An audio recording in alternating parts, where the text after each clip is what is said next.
Hello, আসসালামু আলাইকুম। আমরা যারা গ্রাম থেকে সাধারণত ঢাকায় উন্নত চিকিৎসার জন্য আসি, তো আসার পরে আমরা বেশ কিছু প্রবলেম ফেস করি। যেমন অপরিচিত জায়গা, কোন হাসপাতালে যাব, তারপরে কোন ডাক্তার দেখাবো, হ্যাঁ? কোথায় পরীক্ষা-নিরীক্ষা করব, কত টাকা খরচ হবে, প্রপার গাইডলাইন থাকে না। তো এজন্য আমরা নানান প্রবলেম ফেস করি। খরচ বেশি করে ফেলি, তারপরে একটু ঘুরতে হয়, এরপরে হচ্ছে রাইট ডাক্তারটা পাই না, একটা সাপোর্টিং ডাক্তার হয়তো দেখায় চলে যাচ্ছি। তো এই দিক থেকে আমি একটু ক্লিয়ার করার চেষ্টা করব।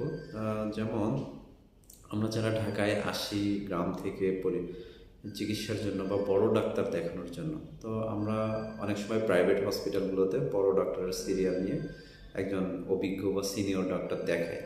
দেখানোর পরে ডক্টর অবশ্যই হচ্ছে পরীক্ষা নিরীক্ষা দিবে। এখন পরীক্ষা নিরীক্ষা করার ক্ষেত্রে যেটা হয় যে আমরা যদি প্রাইভেট হসপিটালে পরীক্ষা নিরীক্ষা করাই তাহলে দেখা যাচ্ছে অনেক খরচ হয়ে যায়। তো সেক্ষেত্রে আমরা যেটা করতে পারি, আমরা একটু কম খরচের জন্য আমরা সরকারিতে করতে পারি।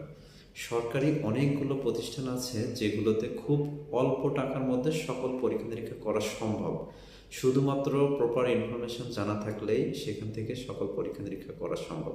যেমন আমি প্রায় গত বছর মাঝামাঝি দিকে আমার একজন ফ্যামিলি মেম্বার একটা ডাক্তার দেখিয়েছিল প্রাইভেটে। তো ওনার প্রায় পরীক্ষা নিরীক্ষায় 12,000 টাকা আসছিল। তো আমি চিন্তা করলাম আমি একটু সরকারিতে করিয়ে দেখি। আমি ওই পরীক্ষাগুলোই সরকারিতে মাত্র 4,500 টাকায় করিয়েছি।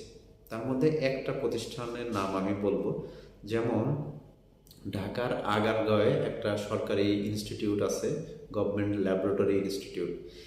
এই জায়গাতে রক্তের সকল পরীক্ষা নিরীক্ষা খুব অল্প টাকায় করা যায় এবং কোনো হ্যাসেল নেই। জাস্ট সকালবেলা এসে লাইনে দাঁড়াতে হয়, টাকা জমা দিতে হয়, রক্তটা দিয়ে যেতে হয় এবং পরের দিন এসে রিপোর্ট কালেক্ট করা যায়। খুবই সহজ এবং এটাতে এত হ্যাসেল নেই। এছাড়াও আপনার হচ্ছে বিএসএমএমইউ, আগে যেটা বঙ্গবন্ধু শেখ মুজিব মেডিকেল বিশ্ববিদ্যালয় ছিল, পিজি হাসপাতাল, বর্তমানে নাম হয়েছে বিএমইউ। এখানে সকল পরীক্ষা নিরীক্ষা করা সম্ভব এবং করা যায়। তাছাড়াও যদি সিনিয়র ডক্টর দেখাতে প্রয়োজন ফিল করেন, যে অনেক সময় আমরা প্রাইভেটে সিরিয়াল পাচ্ছি না কিন্তু আমার একজন সিনিয়র প্রফেসর ডাক্তার দেখাতে হবে, তো সেক্ষেত্রে পিজি হাসপাতালের যে সুপার স্পেশালিটি সেন্টার আছে এখানে আমরা সকল ডাক্তারই পাবো। শুধুমাত্র একটু ইনফরমেশনের প্রয়োজন এবং একটু প্রপার গাইডলাইনের প্রয়োজন।